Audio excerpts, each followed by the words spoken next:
Y'all, it was over 110 degrees here yesterday with humidity. Your girl is not going to be making a 1,000-yard worsted weight shawl in this heat. It's just not going to happen. But what will happen is I will be making this adorable bite-sized version for a special little project, and I hope you stick around to see what it's going to become.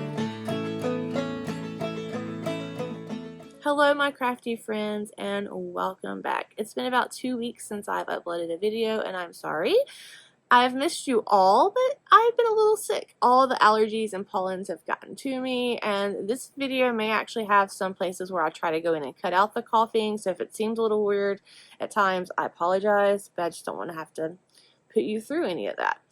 If you're new here, thank you so much for checking out my channel. My name is Kim, and I love to knit and crochet, and this channel focuses on my love of yarn. And if you're returning, thank you so much for coming back. We are sitting out in the future studio of this channel, and if you are a returning viewer, you've probably seen that and can tell that there's been some work done.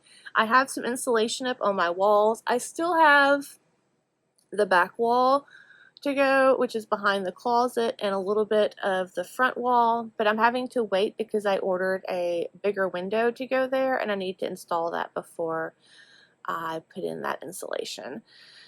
But all the wiring is done, and all of my roof insulation, which is from here to over there, was delivered yesterday. It's over 650 pounds of insulation that has to go in my ceiling. But we're not here for that today. Today we're here to talk about my things we're making a Thursday project. And this month's project is the Lacy Shawl by Yarn-Spirations. The shawl is supposed to be 1,008 yards of a worsted weight yarn. Again, I am not going to be doing that when it's over 100 degrees. August is one of the hottest months in Alabama, and that just sounds like the most horrible idea that I could possibly have. So what I decided to do was to make a modified version of it and make it a little me. And there's going to be some footage at the end of this. I'll put a timestamp down below so you can refer back to that if you want to kind of follow along what I'm doing. But let's talk about why I am modifying the shawl besides the insane heat in Alabama. If you've followed this channel since the beginning when I started it last year, you probably know that I have a big love obsession with fall. All things fall, all things winter. I love the cooler weather. I love walking in the woods in the fall and seeing all the spider webs, and I just enjoy the spooky season. I enjoy going to pumpkin patches, and there's some footage of a pumpkin patch on a past video. I think I have that moved to members only though right now, and I don't even have membership set up for this channel yet. I may not ever. I don't know. Let me know your thoughts down below. I don't know. I'm iffy about it. But maybe that contributed to what sparked this creation. I don't know. But when I saw this pattern that was chosen, the first thing I thought was it looked like a bat. It's a really gorgeous shawl, it really is, but it gave me like super bat wing vibes. And I decided that I wanted to make a bat, and I wanted the shawl, to be its bat wing. And so that is what is happening here. So this is a very modified version of the actual shawl that the entire group is making. I just took out some repeats, and that's what that video at the end goes over. And I am making a little bat to go with it. So this is Betty's body. Betty is on her way to becoming a cute little bat. Betty's wing is going to be the bite-sized version of the shawl, and I have made Betty so she has a little fat bat belly. And you can see I'm on the part where I do her head, but this is kind of what I am envisioning is Betty's little wings for her body. This is my own design. I will be writing this pattern up. As far as this part, I'm not going to put this in the pattern. I'm going to design her another wing because this is copyrighted through Yarn-Spirations. I can't claim it as my own. Even though I'm modifying it, it's still not my pattern. It's still their pattern. So that is why this portion will be at the end of this video. And then when I finish Betty, I'll make another one and I'll videotape that whole process. And that will be a free tutorial on my channel with her new bat wing. But then you can go back and make her another bat wing and have 2 different bats later on. But Betty is, I love the belly. I love this body style and its little short legs. Oh my, gonna be so cute if it comes out like my drawing. Betty is being made with 100% cotton. So Betty's body is this I love this cotton. And this is in the colorway flannel. This is a worsted weight yarn. This is a 180 yards with 3.5 ounces, 100 grams. And then as far as Betty's bat wing, I am using Peaches and Cream. I actually grabbed the wrong label, but this is Peaches and Cream Stripey. And I show the label and talk about it at the end of the video. So this is my things we're making Thursday process. I think Betty is going to be adorable when I get done. I really love the fact that this is coming out such a cute little bat wing with a detail. I haven't cast the shawl off her wing yet because I'm figuring out if I want to make it longer or if I want to do some kind of ending border on it. So I hope you come back next week and check out the process on her and how far she's developed. And then I will hope to have her completely done by the end of the month to show you on the last Thursday of August. Get the pattern wrote up sometime in September and have it hopefully recorded by October for your creating joy. Okay, so for my little project, I'm going to be using some of this Peaches and Cream Stripey. It says it's a 4-weight yarn, but when you compare it to Peaches and Cream Original, there is definitely, it feels like a little bit of a weight difference. I hope it doesn't come into play, but we'll find out. But this is the color Flannel. It's like a black and neutral. So for this project, I went with a 4.5 millimeter, which is a US 7. And this is actually going to be a double crochet foundation chain. So we're going to start with a slip knot. And then we're going to chain 2. You do not want to make these tight. Just kind of like loosey-goosey them a little bit because you're going to have to work in these. So once we get our chain 2, we're going to yarn over and we're going to go through loops and pull up a chain. We now have 3 loops on our hook. We're going to yarn over again. We're going to chain 1, which is just by pulling that yarn over through that first loop. Now when you're looking at this is our foundation. This is basically chain stitches on the bottom. You see how it's forming there? And this is going to be our stitches that form the double crochet. So now that we've made our chain stitch, we have to make the double crochet. So pull through 2, yarn over, pull through 2. So that's our first one. It looks kind of weird, but we're going to progress and it's going to really start to look normal. Yarn over again, and we're going to turn this. Now you see, this is that first big chain. So we're going to go into that first loop and the second loop. Yarn over, pull through both of those. So now we have made our second chain. Yarn over, pull through 1. And now we're going to complete our stitch. Yarn over, pull through 2. Yarn over, pull through 2. And you want to make these kind of loose so they're not too tight, and pull. Yarn over again, turn it sideways. We're looking for this big loop and the one that's right behind it. My cat agrees. I don't know if you heard that. Yarn over, pull through. Yarn over, pull through 1. Yarn over, pull through 2. Yarn over, pull through 2. Okay, let's do it again. Yarn over, turn, that big loop and the one next to it, pull through 2, yarn over, pull through 1, yarn over, pull through 2, yarn over, pull through 2. So you can kind of see it starting to form. We have our row of chains and we have our double crochets sitting on top of them. This kind of eliminates 2 rows at one time, and it is probably one of my favorite ways to start projects, especially with something like this where I don't want it to be too tight and kind of have some give. So now we're going to do it again. We're going to yarn over, turn it over, do those 2 loops, yarn over, pull through 1, yarn over, pull through 2, yarn over, pull through 2. Now let's say that you realize you messed up one. All you have to do is pull out your yarn all the way until you get it coming out of that top double crochet, and then you can just pick up where you left off with it. So we're going to complete the whole foundation row this way, making 40 of these total. But by doing this, we're eliminating 2 rows or 2 steps into one.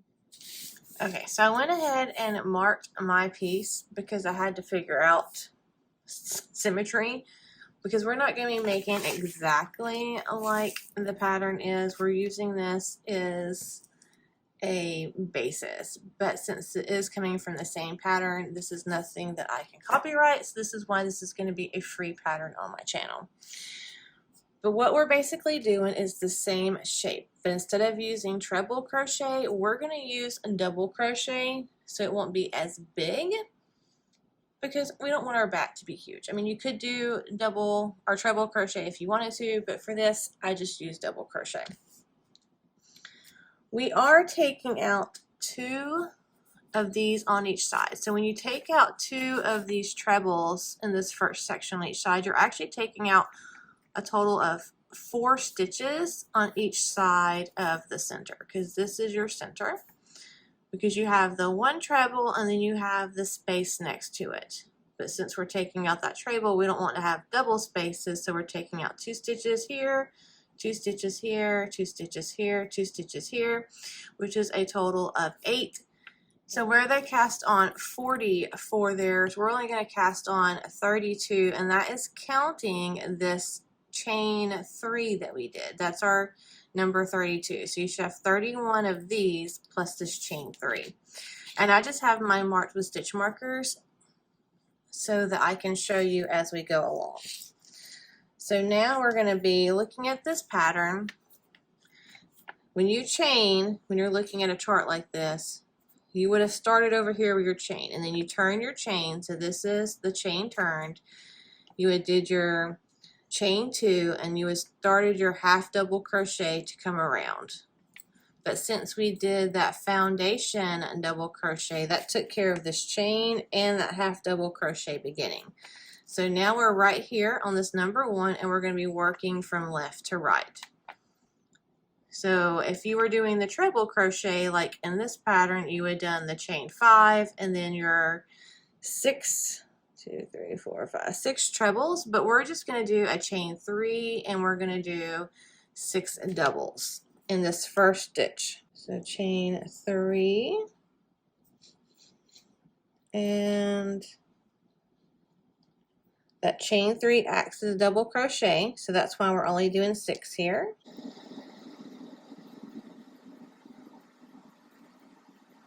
Three, 4, 5, 6. So we have 6 double crochet in our chain 3, which is the cluster of 7, just like right here. Now we're going to do 1 double crochet right next to it, and for me, I already have that stitch marked so I could show you guys. And now we're going to do the repeat, which is skip 1, double crochet, a total of 5 times. So we're going to skip that one, and I'm going to double crochet here. I'm just going to leave that stitch marker in there for right now. So now we have completed 5 of those. So we have our cluster, the first double crochet, a space 1, space 2, space 3, space 4, space 5. Now we are going to start our center. And we're going to skip 1, we're going to do a double crochet, which I marked with pink. Now we're going to do another cluster in this purple stitch. In this purple stitch cluster, looking at the pattern, they did 1, 2, 3, 4, 5 trebles. So we're going to do 5 doubles right here in this stitch that I marked with purple. 5. Now we are going to work the center stitch, which I marked with blue, and that is this section right here, and that is a treble, chain 2, treble. But we're going to do double crochet. So double crochet, chain 2, double crochet. Now that we've got that done, let me show you what we're looking at. You can start to see it form, and now we're going to repeat all of this on the same side. So starting off with this cluster of 5 double crochets. Now we're going to do the double crochet next to that stitch. And now we're going to do our repeat, which is a skip 1, double crochet. It's really starting to take shape now. And so now we are going to do our final stitches of this row, which is the double crochet next to the cluster. So I skipped 1 and did this final standalone double crochet, and now in this last stitch we're going to be doing that cluster of 7 double crochets because we don't have to do that chain. So that is row 1.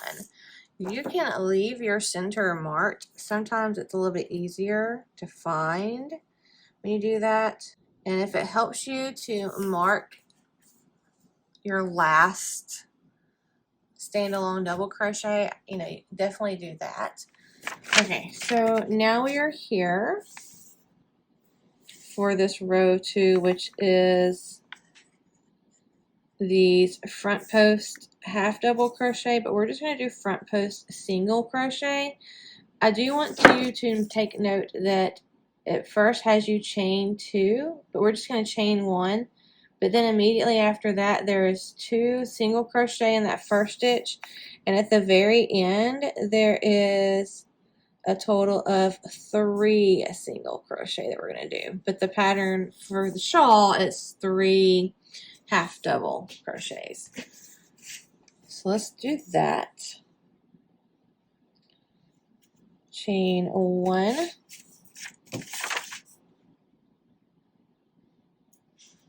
turn our work, and now we are going to do 2 single crochets into this first stitch.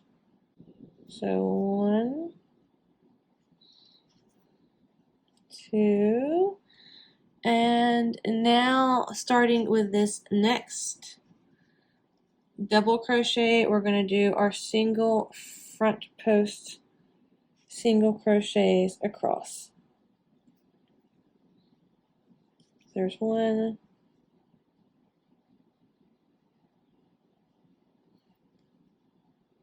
2,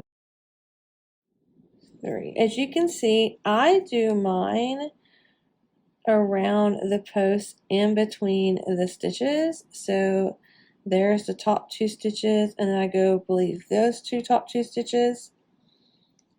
But some people actually go around the post.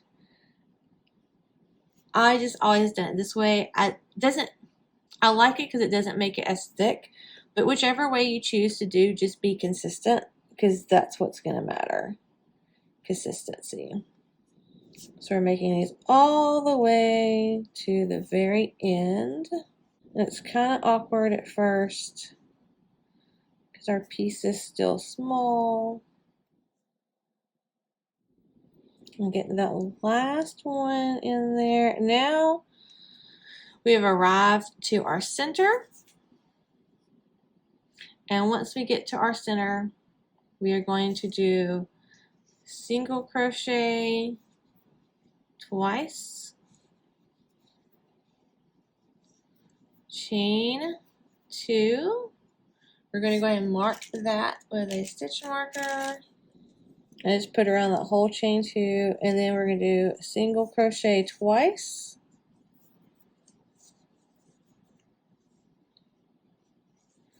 And back to our front post.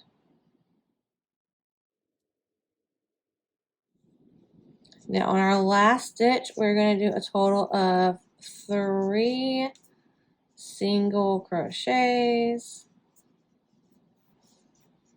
which is going to mimic this single crochet and 2 single crochets in that first stitch. When we sew this end over here, you want to kind of catch it so it goes back that way and it mimics this. It's looking good. So now let's move on. So this is where it gets a little crazy. In the pattern, it has you kind of veer off, but since we took out 4 stitches, ours is not going to be exactly like this going in. So what I did to figure out how I was doing this is I always want to pay attention to the center, to the spine, because that's the most prominent, is that the word? That's not the word. That's where your eye focus goes. We'll go with that. So I saw that on this cluster right here, close to the center, the first one of this cluster is where this cluster in this row begins. So what I'm going to do is mark mine so I know where that is.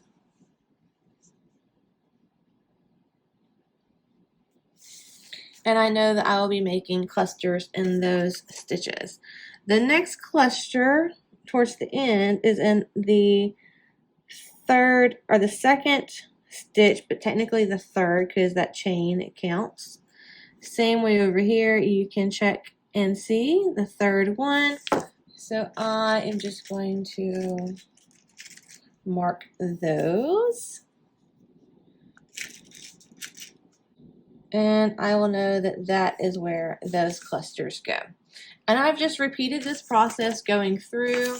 This is a copyrighted pattern, so I'm not showing you all of it, and you need to refer to it for the rest of this. I just wanted to show you kind of how I am doing the wings of my thing. So listed down below in the description is every one of the channels that is participating in this collaboration or this make along. And if you are interested in joining, you do not have to have a channel at all. You can contact me or you can contact Heather. She's the first name on that list. Her channel is Strings and Threads. And you can use that list to check out maybe new to you channels and see what they have.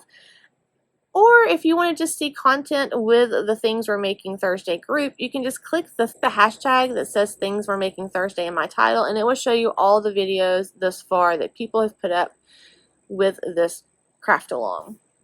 There is a Facebook group if you're interested in joining that. So again, just, shoot Heather a message. And until next time, you can find me here. Bye.